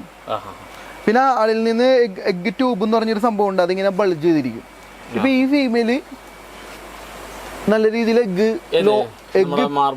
മാർബിള് എഗ്ഗ് ലോഡഡ് ആയി നിൽക്കാണ് ആ ഫീമെയില്. പൈപ്പ് വെച്ച് കൊടുത്തല്ല, പൈപ്പ് ഇപ്പൊ വെച്ച് കൊടുത്താൽ ഇപ്പൊ തന്നെ ബ്രീഡാവും. ഔട്ട്ഡോറിൽ നമുക്ക് കുറച്ച് ഏഞ്ചലിന്റെ റെയറിങ് നോക്കാം. അതെ, ഇവിടെ ഫുൾ ഏഞ്ചലാണ്. ഇത് പ്ലാറ്റിനം വൈറ്റിന്റെ ചെറിയ കുഞ്ഞുങ്ങളാണ്. യെസ്. അതായത് നമ്മളെ ലോ കോസ്റ്റിൽ ഇപ്പൊ ഉണ്ടാക്കാൻ പറ്റിയ ആർക്ക് വേണമെങ്കിലും പെട്ടെന്ന് ഒരു അരമണിക്കൂർ കൊണ്ട് സെറ്റ് ചെയ്യാൻ പറ്റിയ ഒരു ടാങ്കാണ്. ഇതിൽ നമ്മൾ എന്താ ചെയ്യുന്നത് വെച്ചിട്ടുണ്ടെങ്കിൽ ഇതുപോലത്തെ മെഷ് വാങ്ങിക്കാം. മെഷ് 4 അടിയുടെ മെഷാണ്. 4 അടിയുടെ മെഷ് മേടിച്ചിട്ട് പകുതി കട്ട് ചെയ്യുക. അപ്പോൾ 2 അടിയാവും. 2 അടി പൊക്കം മതി. അപ്പോൾ പകുതി കട്ട് ചെയ്യുക. ഇതിപ്പോൾ ഞാൻ സെറ്റ് ചെയ്തിരിക്കുന്ന 5 അടി ഡയാമീറ്റർ വരുന്ന റിംഗ് ആണ്. ഓക്കെ, അപ്പോൾ അതിൽ നമുക്ക് 5 മീറ്ററാണ് വേണ്ടത്. 5 അടി ഡയാമീറ്റർ വരുന്ന റിങ്ങിൽ 5 മീറ്റർ ഇരുമ്പിൻ്റെ മെഷ് മേടിക്കുക. 2 ഇഞ്ചിൻ്റെ മെഷ് മേടിക്കുക. അത് പരസ്പരം ഇങ്ങനെ റിങ് പോലെ ആക്കിയിട്ട് അറ്റം ജോയിൻ ചെയ്യുക. വെൽഡ് ചെയ്യാല്ല എന്നുണ്ടെങ്കിൽ ജസ്റ്റ് വളച്ച് വെച്ചാലും മതി. കേബിൾ ടൈ വെച്ചാൽ പൊട്ടിപ്പോ അതിൻ്റെ അറ്റം വെച്ച് തന്നെ വളച്ച് വെച്ചാൽ മതി. ഇങ്ങനെ വളച്ച് ലോക്ക് ചെയ്താൽ മതി. അത് നമുക്ക് അറ്റത്ത് കാണിച്ചു തരാം. അതിനുശേഷം നമ്മൾ പോളിഫോം എന്ന് പറഞ്ഞിട്ടുള്ളൊരു മെറ്റീരിയൽ ഉണ്ടല്ലോ, പോളിഫോം ചുറ്റിനും വെക്കുന്നു, താഴെ വിരിക്കുന്നു. താഴെ ചാക്ക് വിരിച്ചാലും മതി, പക്ഷെ സൈഡിൽ പോളിഫോം തന്നെ വെക്കണം. എന്നിട്ട് നമ്മൾ ഇതിൽ ഷീറ്റിൻ്റെ സൈസ് എന്ന് വെച്ചിട്ടുണ്ടെങ്കിൽ 10 അടി നീളം 10 അടി വീതിയുള്ള ഷീറ്റ്. കാരണം നമ്മുടെ ഡയാമീറ്റർ 5 അടിയാണ്, പൊക്കം 2 അടി. അപ്പോൾ 2 സൈഡിലെ പൊക്കം 2 അടി 2 അടി 4 അടി മൊത്തം 9 അടി. പിന്നെ സൈഡിലേക്ക് കുറച്ച് ഇങ്ങനെ മടക്കി വെക്കാനുള്ള സ്പേസ് വേണമല്ലോ, അതുകൊണ്ട് നമ്മൾ 10x10 ഷീറ്റ്. അതായത് ഇത് 5 അടിയുടെ റിങ് സെറ്റ് ചെയ്യാനുള്ള കണക്കാണ് ഞാനിപ്പോൾ പറഞ്ഞത്. ഇങ്ങനെ മടക്കി വെക്കണമല്ലോ, അപ്പോൾ 10x10 ഷീറ്റ് കറക്റ്റ് ആയിരിക്കും. എന്നിട്ട് അത് ഇട്ട് കഴിഞ്ഞാൽ അപ്പം തന്നെ നമുക്ക് വെള്ളം നിറയ്ക്കാം. വെള്ളം പിടിച്ചിട്ടുണ്ട് ആവശ്യമൊന്നുമില്ല. വെള്ളം നിറയ്ക്കുക, വെള്ളം പിടിച്ചിട്ടിട്ട് ഒരു ദിവസം കഴിഞ്ഞിട്ട് മീനെ ഇടാം. ഇതിപ്പോ ഏഞ്ചലിന്റെ ഏറേഷൻ എല്ലാത്തിലും നമ്മൾ തിക്കായിട്ട് ഫിഷിന് ഇട്ടേക്കാണല്ലോ. അപ്പൊ നമ്മൾ എന്തായാലും അതും ഞാൻ ഈ പറഞ്ഞ പോലെ തന്നെ അതിന്റെ ഒരു കണ്ടീഷൻ നോക്കിയിട്ട് ഇത്ര ദിവസം കൂടുമ്പോ എന്ന് പറയാൻ പറ്റില്ല. ഇപ്പൊ നിലവിൽ ഇപ്പൊ ഇത് 2 ആഴ്ച അല്ലെങ്കിൽ ഒരാഴ്ച കൂടുമ്പോഴാണ് മാറ്റാറ്. ഏഞ്ചലിനും കുഴപ്പമില്ല, പക്ഷെ ഇതേ റിങ്ങിൽ ഞാൻ ഓസ്കാർ ഇട്ടിട്ടുണ്ട്, അത് ദിവസം ഫുൾ വെള്ളം മാറ്റുന്നുണ്ട്.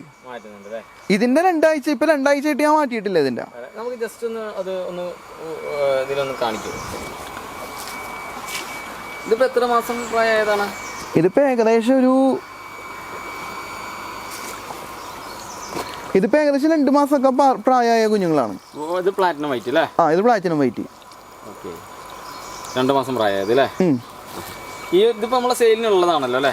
ഇത് സെയിലിനുള്ളതാണ്. ഇത് നമ്മൾ ബൾക്കായിട്ട് നീ പറഞ്ഞില്ലേ, ഞാൻ വലുതാക്കി വിൽക്കാൻ താല്പര്യമുള്ളവർക്ക് നമുക്ക് മൊത്തമായിട്ട് സെയിൽ ചെയ്യാറുണ്ട്. ഇപ്പൊ ഇത് സെയിലബിൾ സൈസ് ആയിട്ടുണ്ട്. അടുത്ത് നമുക്ക് പ്ലാറ്റിനം വൈറ്റിന്റെ കുറച്ച് ബിഗ് സൈസ് ഞാൻ പെയറാക്കാൻ വേണ്ടി റൈസ് ചെയ്തിട്ടുള്ള കുറച്ച് പ്ലാറ്റിനം വൈറ്റ് നോക്കാം. അതിനകത്ത് കുറച്ച് പ്ലാറ്റിനം വൈറ്റും ഉണ്ട്, ബ്ലൂ ഏഞ്ചലും ഉണ്ട്.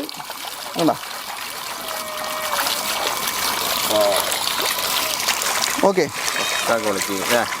ഇത് ഹൈ ക്വാളിറ്റിയാണ്. ഇത്രയും എനർജറ്റിക് ആയിട്ടുള്ള ഫിഷാണ്.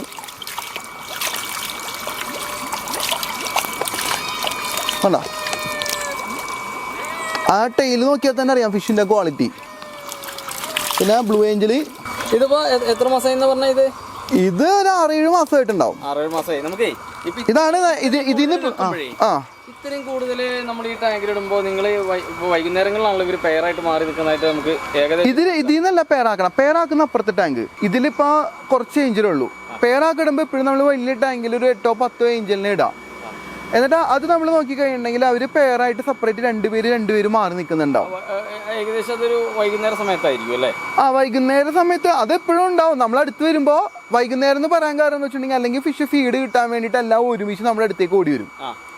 അപ്പോൾ വൈകുന്നേരം ആണെന്നുണ്ടെങ്കിൽ അവർ ഫുഡൊക്കെ കഴിച്ച് അവരവരുടെ പ്ലേസിൽ പോയി നിൽക്കായിരിക്കും. ആ സമയത്ത് നമുക്ക് സിമ്പിളായിട്ട് വല വെച്ച് പിടിച്ചെടുക്കാം. അക്വേറിയത്തിൽ കൊണ്ടുവന്നിടാം. പിടിച്ചിട്ട് കഴിഞ്ഞാൽ ഒരാഴ്ചക്കുള്ളിൽ അവർ എഗ് ചെയ്തോളും. ഇത് നമുക്കൊന്ന് എടുക്കാൻ കഴിയുമോ? കിട്ടുമോ അതിനെ കോരിയാല്? ഇതാ ഇത് ഫിഷ് കിട്ടും.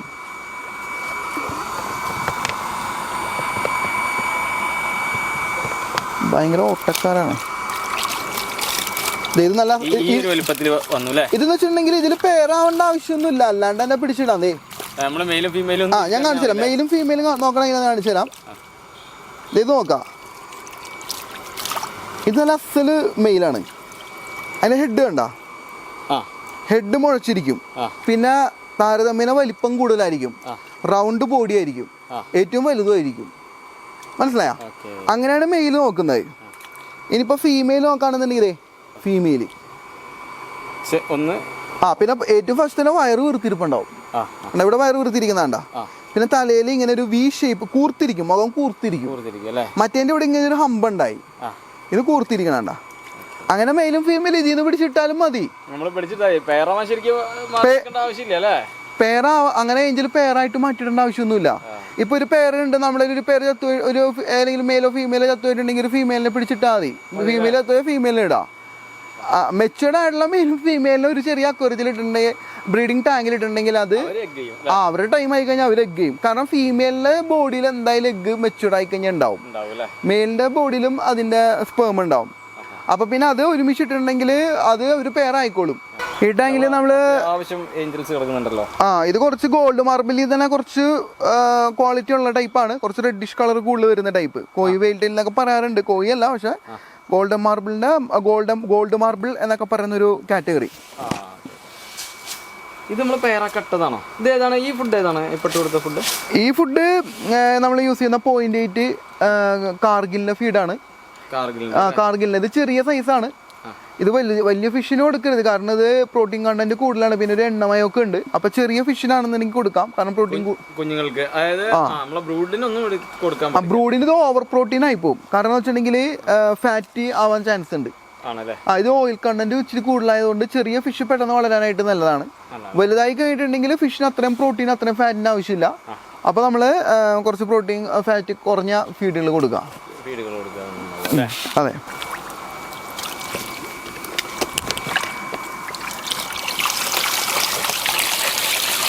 മാസാണ് അതാണ് ഞാൻ പറഞ്ഞ. ഇത് കണ്ട കോയിൽ വരുന്നതാണ്. കോയി എന്ന് പറയുന്നത് വെച്ചിട്ടുണ്ടെങ്കിൽ സ്കെയിൽലെസ് ആയിരിക്കും. ബ്ലഷി ടൈപ്പ് ആയിരിക്കും. കണ്ട തലയിൽ റെഡ്. ഇതിന് ടെട്രാബിറ്റ്സ് നല്ല ക്വാളിറ്റിയുള്ള ഫുഡ് കൊടുത്ത് നല്ല റെഡ് വരും. പിന്നെ യെല്ലോയിഷ് കളറാണ്. കണ്ട ഗോൾഡ് മാർബിൾ എന്ന് പറയുമ്പോൾ അതിന്റെ പേൾ സ്കെയിൽ ടൈപ്പ് ആയിരിക്കും. ഇത് ബ്ലഷി ടൈപ്പാണ്. ബ്ലഷി ടൈപ്പ് വരുന്നതായിരിക്കും കോയി. അത് സമയം നോക്കി ഇത് നോക്കിയേ, ഇത് ഗോൾഡ് മാർബിൾ ആയത് കാരണം പേൾ സ്കെയിൽ മോഡലിലുള്ള സ്കെയിൽസ് ആണ് ഇതിന്റെ മേലുള്ളത്. ഇത് സാധാരണ മാർബിള്. അടുത്ത നമ്മൾ നേരത്തെ കണ്ട ഫിലിപ്പിയൻ ബ്ലൂ വെയിൽ ടെയിൽ. അത് ചെറിയ സൈസ് നമ്മൾ ഓൾമോസ്റ്റ് സോൾഡ് ആക്കി. പിന്നെ കുറച്ച് ഞാൻ ഇങ്ങനെ മാറ്റി ഇട്ടിരുന്നത് നമ്മുടെ അടുത്തുണ്ട്. ഇതിപ്പോ ഓൾമോസ്റ്റ് 5-6 മാസത്തിന്റെ അടുത്ത് എത്തിയതാണ്. 5 മാസത്തിന്റെ അടുത്ത് എത്തിയതാണ്. 5-5.5 മാസമായി. ഇനി മാക്സിമം ഒരു 1-2 മാസത്തിനുള്ളിൽ പെയറാവും. ഇത് ഈ സൈസിലുള്ളവർക്കൊക്കെ നമ്മൾ കാർഗിൽ കൊടുക്കുന്നുണ്ട് അല്ലേ? ഇതിപ്പോ ഫുൾ സൈസ് ആയിട്ടില്ലല്ലോ. അപ്പൊ അതുകൊണ്ട് ആ സൈസ് ഒന്ന് വെച്ച് കിട്ടാൻ വേണ്ടിയിട്ട് നമ്മൾ കാർഗിൽ കൊടുക്കാം. കാർഗിലിന് പ്രോട്ടീൻ കണ്ടന്റ് കൂടുതലാണ്. ഓക്കെ, അപ്പൊ ചെറിയ ഫിഷിനെ നമ്മൾ എപ്പോഴും പ്രോട്ടീൻ കൂടുതലുള്ള ഫീഡ് കൊടുക്കാൻ പാടുള്ളൂ. നേരത്തെ പറഞ്ഞല്ലോ നമ്മള് പിന്നെ എന്താണ് പ്രോട്ടീൻ ഇതുവരെ ഈ പ്രായത്തിലുള്ളവർക്ക് കൊടുക്കും. അതെ. ഏഞ്ചലിന്റെ ബ്രൂഡ് ഏറ്റവും പക്കയായിട്ട് ഇരിക്കാൻ നമ്മൾ എങ്ങനെയാണ് അതിന് ഫീഡ് ചെയ്യേണ്ടത്? അതിപ്പോ പലരും പല രീതിയിൽ ഫീഡ് ചെയ്യാറുണ്ട്. ഞാനിവിടെ കൊടുക്കുന്ന ടെട്രാബിറ്റ്സും പിന്നെ അതേപോലെ തന്നെ ഫ്രോസൺ ആർട്ടീമിയാണ്. ഇത് മാത്രമേ നമ്മൾ ബ്രൂഡിന് കൊടുക്കുന്നുള്ളൂ? കൊടുക്കുന്നുള്ളൂ. എന്നിട്ട് തന്നെ നമുക്ക് നമ്മുടെ കുഞ്ഞുങ്ങളുടെ ക്വാണ്ടിറ്റി കണ്ടല്ലോ, അത്രയധികം ബൾക്കായിട്ട് കുഞ്ഞുങ്ങൾ ഉണ്ടാവുന്നുണ്ട്. പിന്നെ ടെട്രാബിറ്റ്സ് ഡ്യൂപ്ലിക്കേറ്റ് ഒറിജിനൽ വരുന്നുണ്ട്, അതിൽ ഒറിജിനൽ നോക്കി വാങ്ങിക്കാം. ഡ്യൂപ്ലിക്കേറ്റ്സ് ചെന്നൈയിൽ അടിക്കുന്നുണ്ട്, അത് അതിൻ്റെ ബോട്ടിൽ കാണുമ്പോൾ അറിയാൻ പറ്റും. അപ്പോൾ നല്ല ടെട്രാബിറ്റ്സ് വാങ്ങിച്ചിട്ട് രാവിലെ ഉച്ചയ്ക്ക് ഞാൻ ടെട്രാബിറ്റ്സ് കൊടുക്കുന്നു, വൈകുന്നേരം ഫ്രോസൺ ആർട്ടീമിയ കൊടുക്കുന്നു. ആർട്ടീമിയ കുഞ്ഞുങ്ങൾക്ക്. ഇതിപ്പോ നമ്മൾ അടുത്ത സെക്ഷൻ ആണല്ലേ? അടുത്ത സെക്ഷൻ കംപ്ലീറ്റ് സിമന്റ് ടാങ്ക് ആണല്ലോ. ഇവിടെയാണ് നമ്മൾ മെയിനായിട്ട് ബൾക്കായിട്ട് റെയർ ചെയ്യുന്നത്. ഇപ്പൊ ബട്ടൺ സൈസ് ആയി കഴിഞ്ഞാൽ നമ്മൾ ഏഞ്ചലുകളിലൊക്കെ കൊണ്ടുവന്ന് വിടുക. 2000 ഏഞ്ചലിനൊക്കെ നമ്മൾ ഈ ടാങ്കുകളിൽ ഇടും. എന്നിട്ട് ഇതിൽ നമ്മൾ വളർത്തി വലുതാക്കിയിട്ട് സെയിൽ ചെയ്യും. ഇതിൽ ഈ ടാങ്കുകളെല്ലാം ഓൾമോസ്റ്റ് സെയിലായി തീർന്നാണ്, ബാക്കി കിടക്കുന്ന ഏഞ്ചൽസ് ആണ്. അപ്പൊ ഇതിൽ പുതുതായിട്ട് ഇപ്പൊ ഒരു 2 ബാച്ചിന്റെ ബ്ലൂ ഏഞ്ചലുകൾ നമ്മളിപ്പോ അവിടെ കണ്ടല്ലോ, വലിയ ഏഞ്ചലിനെ തൊട്ട് മുമ്പ് കണ്ടായിരുന്നല്ലോ, അതേപോലെ സെറ്റ് ആയിട്ടിരിക്കുന്ന ചെറിയ ഏഞ്ചലുകൾ നമ്മൾ ഇറക്കിയിരിക്കുന്നതാണ്. കണ്ടോ, ഇതിൽ ഏകദേശം ഒരു 2500 ഏഞ്ചലുകളെ ഞാൻ ഇട്ടിട്ടുണ്ട്. കണ്ടോ, ഓക്കെ. ഇത് ഇതിൽ കിടന്ന് ഇപ്പൊ ഇത്ര സൈസ് ആയത്, ഇതിന്റെ പകുതി സൈസ് ആയിരുന്നപ്പോഴാണ് ഞാൻ ഇതിലേക്ക് ഇട്ട്. നേരത്തെ കണ്ട വലിയ സൈസ് ഉണ്ടല്ലോ, അതേപോലെ സെറ്റ് ചെയ്തിരിക്കുന്നതാണ്. പ്രസാദ് ഭായ്, ഇത് ഏതാണ് ഐറ്റം? ഇത് റെഡ് ഡെവിൾ എന്ന് പറഞ്ഞിട്ടുള്ളൊരു ഏഞ്ചലാണ്. റെഡ് ഡെവിൾസ് ആണല്ലേ? Red devils. ഇത് നിങ്ങള് ഹോൾസെയിൽ എടുത്തതാണോ? ഇത് നമ്മള് ബോംബെന്ന് ചെറിയ സൈസിൽ വരുത്തിച്ചാണ്, ഒരു 100 പീസ് വരുത്തിയായിരുന്നു. അത് ഞാൻ ബ്രൂഡ് സ്റ്റോക്ക് ആക്കി കൊടുക്കാൻ വേണ്ടിട്ട്, എനിക്ക് ബ്രീഡ് അയക്കാനും കുറച്ച് ബ്രൂഡ് ആക്കി സെയിൽ ചെയ്യാൻ വേണ്ടിട്ട് നമ്മൾ എടുത്താണ്. ഇതിപ്പോ ഓൾമോസ്റ്റ് ഇപ്പൊ 2 മാസം കൂടി കഴിഞ്ഞിട്ടുണ്ടെങ്കിൽ കറക്റ്റ് പെയർ ആയിക്കോളും. റെഡ് കളർ കുറച്ചുകൂടി കയറാനുണ്ട്. ഇപ്പൊ വൈറ്റ് അക്വറി ആയതുകൊണ്ട് അത്യാവശ്യം റേറ്റ് ഉള്ള സാധനമല്ലേ? അത്യാവശ്യം റേറ്റ് ഉള്ള. നമ്മുടെ ഏഞ്ചലിന്റെ സെക്ഷൻ കഴിഞ്ഞു, ഇനി നമ്മൾ കാണിക്കാൻ പോകുന്നത് ഓസ്കാർ ആണ്. ഏതൊക്കെ ഓസ്കാർ ആണ് ഇവിടെ? അങ്ങനെ എന്റെ അടുത്ത് ഇപ്പൊ കറന്റ് ഫയർ റെഡും അതേപോലെ തന്നെ ആൽബിനോ വൈറ്റ് ടൈഗറും ആണ് ഉള്ളത്. അതിന്റെ ഒരു 5-6 പേരുണ്ട്. ഈ 2 നിങ്ങൾ ഇവിടെ ചെയ്യുന്നത്? അതെ. ഞാൻ ചോദിക്കട്ടെ, ഇപ്പൊ നിങ്ങളിവിടെ ഓസ്കാർ ചെയ്യണമെന്നുണ്ടെങ്കിലേ, കാരണം ഓസ്കാറിന് ഈ ചെമ്മീൻ നിർബന്ധമല്ലേ? അതെ. അപ്പോ നമുക്ക് അത് എപ്പോഴും നിങ്ങൾക്ക് അവൈലബിൾ ആണോ ഇവിടെ? നമുക്കിവിടെ കൃഷ്ണൻകോട്ട എന്ന് പറഞ്ഞിട്ടൊരു സ്ഥലമുണ്ട്. അത് അവിടെ സ്ഥിരം എപ്പോഴും ചെമ്മീൻ ഉണ്ടാവും. തെള്ളിച്ചെമ്മീനെ നമ്മൾ യൂസ് ചെയ്യുന്നത് ഉണക്കാൻ വേണ്ടിയിട്ട് ഉപയോഗിക്കുന്ന ചെമ്മീൻ ഉണ്ടല്ലോ, അത് 4 ഇഞ്ച് സൈസ് ആയി കഴിഞ്ഞിട്ടുണ്ടെങ്കിൽ ചെമ്മീൻ ജസ്റ്റ് ഇട്ട് കൊടുത്താൽ മതി, അത് അവർ കഴിച്ചോളൂ. അല്ലെങ്കിൽ ജസ്റ്റ് ഒന്ന് 2 കട്ട് ചെയ്യാം. ഓസ്കാർ വളർത്തുന്നത് ആളുകൾക്ക് നിർബന്ധമാണ്. എന്ന് വെച്ചിട്ടുണ്ടെങ്കിൽ ചെമ്മീനകത്ത് അസ്റ്റാക്സാന്തി എന്ന് പറഞ്ഞിട്ടുള്ള ഒരു സംഭവം ഉണ്ട്, ഒരു ഇൻഗ്രീഡിയന്റ് ഉണ്ട്. ഈ ചെമ്മീൻ വെള്ള കളറിലാണ് ഇരിക്കണമെങ്കിലും അതിന്റെ ബോഡിയിൽ അസ്റ്റാക്സാന്തി എന്ന് പറഞ്ഞിട്ടുള്ളൊരു കോമ്പൗണ്ട് ഉണ്ട്. അതാണ് റെഡ് കളർ കൊടുക്കുന്നത്. ഈ അസ്റ്റാക്സാന്തി നമുക്ക് പൊടിയായിട്ട് വാങ്ങിക്കാൻ കിട്ടും. അത് ഫുഡിൽ കലക്കി കൊടുത്താലും മീനിന് നല്ല ഡാർക്ക് റെഡ് കളർ വരും. അത് സൈഡ് എഫക്ട്സ് ഉള്ള കെമിക്കലൊന്നും അല്ല, നാച്ചുറൽ ആയിട്ടുള്ള ഇതുപോലുള്ള മെറ്റീരിയൽസിൽ നിന്ന് എക്സ്ട്രാക്ട് ചെയ്തെടുക്കുന്നതാണ്. പക്ഷെ അത് ഭയങ്കര എക്സ്പെൻസീവ് ആണ്. അപ്പൊ അതിനും പകരം നമുക്ക് 100 രൂപയ്ക്ക് 80 രൂപയ്ക്ക് 100 രൂപയ്ക്കും കിട്ടുന്ന ചെമ്മീൻ കൊണ്ടുവന്ന് ഇട്ട് കൊടുത്താൽ നല്ല ഡാർക്ക് റെഡ് കളർ വരും. ഇതില് ഏതാ കിടക്കുന്നത്? ഇതില് നമ്മുടെ ഫയർ റെഡും ആൽബിനോ വൈറ്റ് ടൈഗറും ആണുള്ളത്. രണ്ടും ഒരുമിച്ചിട്ടുണ്ട്. ഈ ആൽബിനോ വൈറ്റ് ടൈഗറും ഫയർ റെഡിന്റെ ഒരു പ്രത്യേകത എന്ന് വെച്ചിട്ടുണ്ടെങ്കിൽ, ഇനി അവര് തമ്മിൽ പേരായാലും ഒരിക്കലും മിക്സ് ആയിട്ടുള്ള കുഞ്ഞുങ്ങൾ ഉണ്ടാവില്ല. 2 സെപ്പറേറ്റ് ആയിട്ട് കുഞ്ഞുങ്ങൾ ഉണ്ടാവും. അതുകൊണ്ട് ഇത് 4 ഇഞ്ച് സൈസാണ്. ഹോൾസെയിൽ റേറ്റ് നമ്മൾ 110 എന്നുള്ള റേഞ്ചിലാണ് കൊടുക്കുന്നത്. അതാണ് അതിന്റെ ഓസ്കാറിന്റെ ഒരു സ്റ്റാൻഡേർഡ് റേറ്റ്. പിന്നെ ബൾക്കായിട്ട് എടുക്കുമ്പോൾ അതിലും അഡ്ജസ്റ്റ് ചെയ്ത് കൊടുക്കാറുണ്ട്. അതാണ് ഇവിടുത്തെ മെയിൻ മീൻ പിടുത്തക്കാരൻ. അത് വെള്ളത്തിൽ ഇറങ്ങിയിട്ടാണെന്നുണ്ടെങ്കിലും മീനെ പിടിച്ചു മീൻ പോകുന്നുണ്ട്. അതുകൊണ്ട് നമ്മൾ എല്ലാത്തിലും വല ഇട്ടിട്ടുണ്ട്. പക്ഷെ വല ഇട്ടാൽ ആ മലയൊക്കെ മാറ്റി ഇടയ്ക്ക മീനെ പിടിക്കും. അപ്പോൾ പൂച്ച നമ്മുടെ സ്ഥിരം സംഭവമാണ്. പൂച്ച രാവിലെ ഉച്ചയ്ക്കും വൈകുന്നേരം ഓരോ ഓസ്കാറിനെ പിടിക്കാറുണ്ട്. ഇതാണ് നമ്മുടെ ഫയർ റെഡ്. പിന്നെ അതുപോലെ തന്നെ ഇത് ആൽബിനോ വൈറ്റ് ടൈഗർ. യെസ്. ഇനി ഫയർ റെഡ് ഇതാ ഈ ഇച്ചിരി റെഡ് ഇത് കാണുന്നല്ലേ? ഇത് റെഡ് ആയി, ഇനിയും റെഡ് ആവും, ഡാർക്ക് റെഡ് ആവും. നമ്മൾ ഇനി കാണാൻ പോകുന്നത് നിങ്ങളുടെ ഈ പുതിയ ഷെഡ് ആണല്ലോ. അതെ. ഇവിടെ എന്താണ് പ്രധാനമായിട്ട് നമ്മൾ ചെയ്യുന്നത്? ഇവിടെ നമ്മൾ പുതുതായിട്ട് ഡിസ്കസിന്റെ ബ്രീഡിംഗ് സ്റ്റാർട്ട് ചെയ്യാൻ ഉദ്ദേശിച്ച് തുടങ്ങിയിരിക്കുന്ന യൂണിറ്റ് ആണ്. ഇതിപ്പോ അണ്ടർ കൺസ്ട്രക്ഷനിലാണ്. ഫുള്ള് അക്വേറിയം റെഡി ആയിട്ടില്ല, സ്റ്റാൻഡുകളും ഇതും മാത്രമേ റെഡി ആയിട്ടുള്ളൂ. അപ്പൊ ഇത് അത്യാവശ്യം നമ്മുടെ ബ്രൂഡ് സ്റ്റോക്കുകളൊക്കെ നമ്മൾ ഇതിനകത്ത് കീപ്പ് ചെയ്തിട്ടുണ്ട്. അപ്പൊ തൽക്കാലം നമ്മൾ ബ്രൂഡ് സ്റ്റോക്കിന്റെ കളക്ഷൻസ് നമുക്ക് ജസ്റ്റ് നോക്കാം. ഇതിപ്പോ റെഫ്ലേഷ്യ എന്ന് പറഞ്ഞിട്ടുള്ള ഒരു വെറൈറ്റി ആണ്. ഇതിപ്പോ പേരാക്കാൻ വേണ്ടി ഞാൻ ഒരു 10 എണ്ണം വെച്ച് നമ്മൾ വെറൈറ്റി ആണോ? ഇത് അല്ല, അതിനകത്ത് ചെറിയ വ്യത്യാസമുള്ള വൈറ്റ് ഫേസ് ഉണ്ട്. വൈറ്റ് ഫേസ് ഇപ്പൊ 2 ബാലൻസ് വന്നത് ഞാൻ അതിൽ ഇട്ടതാണ്. അതേപോലെ തന്നെ ഇപ്പൊ ഈ സെഷനിലും ഈ 3 ടാങ്കിലും ഫുള്ള് റെപ്ലേഷ്യാണ്. അത് നമ്മളെ കറക്റ്റ് ഒരു പേരാണ്. അത് റെഡ് പേൾ എന്നുള്ളൊരു വെറൈറ്റിയാണ്. ജർമ്മൻ റെഡ് പേൾ എന്ന് പറഞ്ഞിട്ട്. ജർമ്മൻ റെഡ് പേൾ അല്ലേ? ഇത് നിങ്ങളെ ടർക്യോസ് പോലെ ഇരിക്കും, പക്ഷെ ടർക്യോസ് അല്ല, അത് ജർമ്മൻ റെഡ് പേൾ എന്നാണ് അതിനെ പറയുന്നത്. ശരിക്കും നമ്മുടെ ഡിസ്കസ് ഒക്കെ ഇതുപോലെ ഒരു പെയറൊക്കെ ഭയങ്കര കോസ്റ്റ്ലി അല്ലേ സാധനം? ഇതൊക്കെ ഇങ്ങനെ ഒരു പെയറിനൊക്കെ എന്ത് റേറ്റ് ഏകദേശം വരും? ഏകദേശം 10 രൂപ മുതൽ 15, 50, 50,000 രൂപയൊക്കെ വരെ ഉണ്ട്. ഇതിപ്പോ ഞാൻ പെയറായിട്ട് വാങ്ങിച്ചതല്ല, ഞാൻ ചെറിയ സൈസിലുള്ള ഇവിടെ വന്നിട്ട് പെയറായതല്ലേ? അതെ, ഞാൻ ചെറിയ സൈസിൽ മീഡിയം സൈസിൽ 2 ഇഞ്ചിന്റെയാണ് വാങ്ങിക്കാറ്. ഇതിപ്പോ ഓൾമോസ്റ്റ് നമ്മുടെ അടുത്ത് 6 മാസമായിട്ടുള്ളതാണ്. 6 മാസം എത്തിക്കഴിഞ്ഞപ്പോ പെയറായതാ. നമുക്ക് ഏകദേശം ഇതിന്റെ ബ്രീഡിങ്ങും കാര്യങ്ങളൊക്കെ പഠിഞ്ഞോ? ഓൾമോസ്റ്റ് നമുക്ക് ഏഞ്ചലിന്റെ സെയിം ടെക്നിക്ക് തന്നെയാണ് ഡിസ്കസിന്. പിന്നെ ഏഞ്ചലിനെ അപേക്ഷിച്ച് ഇതിന് വാട്ടർ ക്വാളിറ്റി മസ്റ്റ് ആണ്. ഇതിന് എപ്പോഴും നേരത്തെ പറഞ്ഞ പോലെ ക്രിസ്റ്റൽ ക്ലിയർ വെള്ളം വേണം. അടിയിലെ വേസ്റ്റ് അപ്പപ്പോ നമ്മൾ സൈഫൺ ചെയ്ത് കളയണം. ഡെയിലി സൈഫൺ ചെയ്ത് കളയണം. എല്ലാ സമയവും നമ്മൾ ശ്രദ്ധ കേന്ദ്രീകരിക്കണം അല്ലേ? അതെ. പിന്നെ വേറൊരു പ്രത്യേകത വെച്ചാൽ നമ്മൾ ചെറിയ സൈസിലുള്ള ഏഞ്ചലിനെ റൈസ് ചെയ്തെടുക്കാം. ഇപ്പൊ ഞാനിവിടെ സെറ്റ് ചെയ്ത് വെച്ചിട്ടുണ്ടെങ്കിൽ ഇതൊരു 50 എണ്ണത്തിന്റെ ഒരു ബാച്ച് നമ്മൾ വാങ്ങിച്ചു. ഓക്കെ, അപ്പൊ ഇത് ചെറിയ സൈസിലുള്ള നമ്മൾ റൈസ് ചെയ്ത് വലുതാക്കി കഴിയുമ്പോൾ നമുക്ക് ഡിസ്കസിന് എങ്ങനെ ബ്രീഡ് ചെയ്യിക്കാം, അല്ലെങ്കിൽ അതിനെ എങ്ങനെ അറിയാൻ പറ്റും. അതായത് ഇത്രയും ചെറിയ കുഞ്ഞുങ്ങളെ ചാവാതെ നമ്മൾ വളർത്തിയെടുക്കണം. ഇപ്പൊ ആർട്ടീമിയ സ്റ്റേജിൽ തുടങ്ങി നമ്മള് ടെട്രാബിറ്റ്സ്, ബീഫ് ഹെർട്ട് അങ്ങനെയുള്ള സംഭവങ്ങളൊക്കെ കൊടുത്ത് നമ്മൾ റെഡിയാക്കി എടുക്കും ബ്രൂഡ് സ്റ്റോക്കിന്. അതല്ലേ? ഏഞ്ചലും കുറച്ചിട്ടുണ്ട് അല്ലേ? അതെ, ഏഞ്ചൽ കുഞ്ഞുങ്ങളും എല്ലാം ഉണ്ടല്ലേ ഇതില്? ഞാൻ ചോദിക്കുന്നത് നമ്മളിപ്പോ ഇത് ബ്ലൂ ഡയമണ്ടും ടോർക്യൂസും ആണ് ഇതിലെ.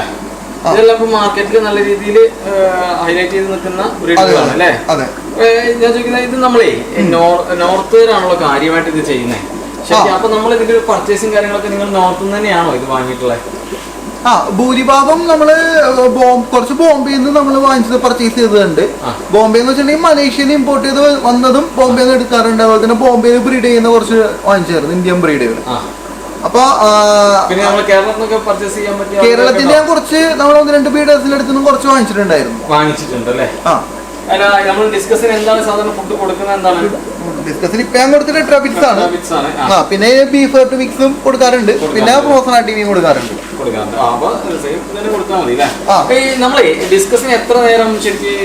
എല്ലാ ഡിസ്കസിന് എപ്പോഴും 3 നേരം തന്നെ കൊടുക്കണം. ചെറിയ കുഞ്ഞുങ്ങളാണെന്ന് ഇവരാണെന്നുണ്ടെങ്കിൽ നമുക്കൊരു 5 നേരം 7 നേരം കുഴപ്പമില്ല. 3 നേരം കൊടുക്കാം. 3 നേരം എങ്കിലും മിനിമം കൊടുക്കണം. ഞാൻ രാവിലെ കൊടുക്കും, ഉച്ചയ്ക്ക് കൊടുക്കും, വൈകുന്നേരം കൊടുക്കും, പിന്നെ രാത്രി ഒരു 9 മണിക്കും കൂടി കൊടുക്കും. ഇവിടെ ലൈറ്റ് ഉള്ള കാരണം ഇവർ ഇപ്പോഴും ആക്റ്റീവ് ആയിരിക്കും. 9 മണിയാകുമ്പോഴും ഓഫ് ആകും കൊടുക്കും. ടെട്രാബിറ്റ്സ് കഴിച്ചോളൂ. ഇപ്പൊ ടെട്രാബിറ്റ്സ് കഴിക്കാൻ നൈസായിട്ടുണ്ട്. ഇത് എന്താണ് ഏഞ്ചലിന്റെ പുതിയൊരു സംഭവമാണല്ലോ? പുതിയെന്ന് വെച്ചിട്ടുണ്ടെങ്കിൽ ഈ ഇടയായിട്ട് പുറത്തുനിന്ന് വരാൻ തുടങ്ങിയ ഫിഷാണ്. സാധാരണ നമ്മുടെ 5 രൂപയ്ക്കും 10 രൂപയ്ക്കും കിട്ടുന്ന വിഡോ ടെട്ര ഉണ്ടല്ലോ, അതിന്റെ ഒരു പുതിയ വെറൈറ്റി ഗ്രീൻ വിഡോ ഉണ്ട്, ഗ്ലോ വിഡോ, അതുപോലെ തന്നെ യെല്ലോ വിഡോ. സാധാരണ ടെട്ര, സാധാരണ വൈറ്റ് ടെട്രയില് യെല്ലോ കളറില് യെല്ലോ ടെട്ര. പ്രസാദ് ഭായ്, ഇതാണ് ജാപ്പനീസ് ബ്ലൂ റെഡ് ടൈൽ. നല്ല ഡാർക്ക് റെഡ് ആണ് വന്നിരിക്കുന്നത്. ഓക്കെ, ആൽബിനോൺ. ഇതിപ്പോ ബൾക്ക് ഹോൾസെയിൽ ആയിട്ട് ഇപ്പൊ നമ്മൾ എടുത്തില്ല, എന്നാലും 5 പേർ 10 പേർ ആ രീതിയിൽ അങ്ങനത്തെ രീതിയിലുള്ള കടകളിലേക്ക് കൊടുക്കാനുള്ള അത്രയും ബൾക്ക് നമുക്ക് ഇതിനകത്തില്ല. ഇത്തിരി ക്വാളിറ്റി ഉള്ളതുകൊണ്ട് ക്വാളിറ്റി കീപ്പ് നമ്മൾ ചെയ്യുന്നതാണ്. ഇതാണ് black saddle white mosaic. Black saddle എന്ന് പറഞ്ഞൊരു യെല്ലോ കളറും ബ്ലാക്ക് കളറും കൂടി ബോഡിയിൽ വന്നേക്കണണ്ട, അതാണ് ബ്ലാക്ക് സാഡിൽ എന്ന് പറഞ്ഞത്. നമ്മുടെ ഫീമെയിലാണ്, ബ്രൂഡ് സ്റ്റോക്കാണ്. ഓക്കെ, ബ്രൂഡ് സ്റ്റോക്കിൽ ആദ്യമായിട്ട് കുറച്ച് കുഞ്ഞുങ്ങൾ അതിൽ കിടന്നേർന്നതാണ്. ഇതാണ് പ്രിന്റഡ് ഇയർ പർപ്പിൾ മൊസൈക്ക്. അതിന് റെഡ് ടൈലുള്ളത് ഇറങ്ങും, പർപ്പിൾ കളറുള്ളത് റിബൺ ആണ് പ്രിന്റഡ് ഇയർ. പ്രിന്റഡ് ഇയർ എന്ന് പറയുമ്പോൾ മെയിലിന്റെ ഇയറിൽ ഒരു ബ്ലാക്ക് ഡിസൈൻ വരും, ബ്ലാക്കില് നമ്മള് ഗപ്പി ബൾക്ക് ആയിട്ട് ചെയ്തത് അല്ലേ? ഇത് ജാപ്പനീസ് ബ്ലൂ ഗ്രാസ്. അതല്ലേ, ഇതാണ് ഒന്ന് ഇപ്പൊ നമ്മള് കൊടുക്കുന്നത്. ഇത് പീസ് റേറ്റ് അപ്പൊ എന്ത് റേറ്റിലാണ് കൊടുക്കുന്നത്? ഇത് ഹോൾസെയിൽ പീസ് 50 രൂപ. 50 രൂപ അല്ലേ? ഇത് ഏതാന്ന് പറഞ്ഞാൽ ഇത് നമ്മുടെ പ്യൂർ ക്വാളിറ്റി വൈറ്റ് ടെക്സ്റ്ററും ആണ്. ഓക്കെ, വൈറ്റ് ടെക്സ്റ്റർ ഇത് ഹോൾസെയിൽ 40 രൂപ. 40 രൂപ. ക്വാളിറ്റി ഉള്ളതുകൊണ്ടാണ്. ക്വാളിറ്റിയിലെ റെഡ് കയറിയ ടൈപ്പ് ഒക്കെ ആണെങ്കിൽ റേറ്റ് കുറവായിരിക്കും. അതിനാണെങ്കിൽ 15 രൂപ 20 രൂപയൊക്കെ ഉള്ളൂ. സുഹൃത്തുക്കൾ, അപ്പോൾ നമ്മളെ ശിവപ്രസാദിൻ്റെ ഫാം ഉണ്ട്, നോക്കി അടിപൊളിയായിട്ടില്ലേ? നമ്മളെ എന്തോരം ഏഞ്ചൽസും അതുപോലെ ഡിസ്കസ് പിന്നെ നമ്മളുടെ ഏഞ്ചലിൻ്റെ ഓസ്കാർ, എല്ലാ സംഭവങ്ങളും വളരെ നല്ല രീതിയിൽ ചെയ്തിരിക്കുന്നു. നല്ലൊരു മാർക്കറ്റും നമ്മുടെ ശിവപ്രസാദിനുണ്ട്. കാരണം എന്താ വെച്ചാൽ അത്രയും ആളുകൾ ഇവിടെ വന്നിട്ട് ഫിഷ് വാങ്ങിക്കൊണ്ട് പോകുന്നുണ്ട്. അപ്പോൾ നമ്മൾ ശ്രദ്ധിക്കേണ്ട ഒരു കാര്യം, ചില ആളുകൾ ഹോൾസെയിലായിട്ട് കൊടുക്കുമ്പോൾ ലോ ക്വാളിറ്റിയിൽ ചെയ്യുന്ന ഒരുപാട് ആളുകളെ നമുക്കറിയാം. എന്നാൽ ശിവപ്രസാദിൻ്റെ മീനുകൾക്കെല്ലാം തന്നെ ഒരു മിനിമം ക്വാളിറ്റി അദ്ദേഹം എപ്പോഴും കീപ്പ് ചെയ്യുന്നുണ്ട്. അപ്പോൾ അതുകൊണ്ട് തന്നെ നമ്മൾ കൊടുക്കുന്ന വിലയ്ക്ക് അതൊരു വലിയ നഷ്ടമായിരിക്കില്ല. അദ്ദേഹത്തിൻ്റെ അടുത്ത് തീർച്ചയായിട്ടും വരിക, ആവശ്യക്കാർ ഇദ്ദേഹത്തിൻ്റെ അടുത്ത് നിന്ന് വാങ്ങുക. അതുമാത്രമല്ല, ഇത് നിങ്ങൾക്ക് ഇവിടെ വന്ന് കാണാം. അദ്ദേഹം എന്ത് കാര്യങ്ങളും വളരെ ഡീറ്റെയിൽ ആയിട്ട് നിങ്ങൾക്ക് പറഞ്ഞു തരാൻ നല്ലൊരു സന്മനസ്സുള്ള ഒരാൾ കൂടിയാണ്. അപ്പോൾ ശിവപ്രസാദ് തൻ്റെ ഒരുപാട് കാര്യങ്ങൾ ചെയ്യുന്നതിനോട് കൂടെയാണ് ഇങ്ങനെ നല്ലൊരു ഫാമിംഗ് മേഖലയിലും തുടർന്ന് പോയിക്കൊണ്ടിരിക്കുന്നത്. അപ്പോൾ ശിവപ്രസാദിനെ പോലെയുള്ള ആളുകൾ തന്നെയാണ് ലോകത്തൊട്ടാകെ അറിയേണ്ടത്. നമ്മുടെ ഓർഗാനിക് കേരളത്തിലൂടെ അദ്ദേഹത്തെ നിങ്ങളെല്ലാവരും തന്നെ എല്ലാ കൈകളിലേക്കും എത്തിക്കണം. അതുപോലെ തന്നെ ഇതുവരെ തന്ന എല്ലാ സപ്പോർട്ടോടും കൂടി നമ്മുടെ കൂടെ ഉണ്ടാവും. നമുക്ക് ഒട്ടും വൈകാതെ അടുത്തൊരു വീഡിയോ